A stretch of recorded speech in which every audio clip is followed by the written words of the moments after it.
భారత తొలి దళిత ఉప ప్రధానమంత్రి సంఘ సంస్కర్త డాక్టర్ బాబు జగజ్జీవన్ రామ్ 118వ జయంతిని భారత స్కౌట్స్ అండ్ గైడ్స్ ఆధ్వర్యంలో శ్రీకాళహస్తిలోని బాబు అగ్రహారం మున్సిపల్ పాఠశాలలో శనివారం ఘనంగా నిర్వహించారు.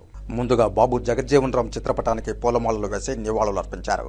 అనంతరం స్కౌట్స్ అండ్ గైడ్స్ పితామహులు లార్డ్ బ్యాడెన్ పౌల్ చిత్రపటానికి పూలమాలలు వేసి నివాళులర్పించారు. వారిరువురికి పుష్పాంజలి ఘటించి వారి రంగాలలో వారు చేసిన సేవలను స్మరించుకున్నారు.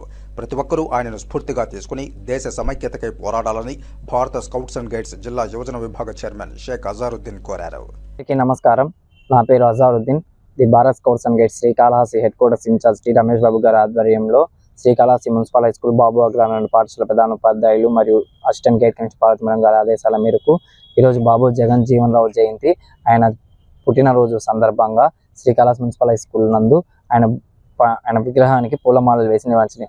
ఈయన భారత జాతీయ కార్యకర్తగా మరియు రాజకీయ నాయకుడిగా మళ్ళీ షెడ్యూల్ కులస్తు వంటి వాళ్ళకి వర్గాల హక్కుల కోసం పోరాడి అతని ప్రాణాలు కూడా అర్పించడం అనేది దేశభక్తి కోసము మన బీసీ సామాజిక వర్గ హక్కుల కోసము ప్రతి ఒక్కరి కోసం ఈయన పోరాటం జరిగినది. బాబు జగజ్జీవన్ రామ్ జయంతి వేడుకలు ప్రతి సంవత్సరం ఘనంగా శ్రీకాళహస్తి స్కౌట్స్ అండ్ గైడ్స్ వాళ్ళు నిర్వహించడం జరిగినది.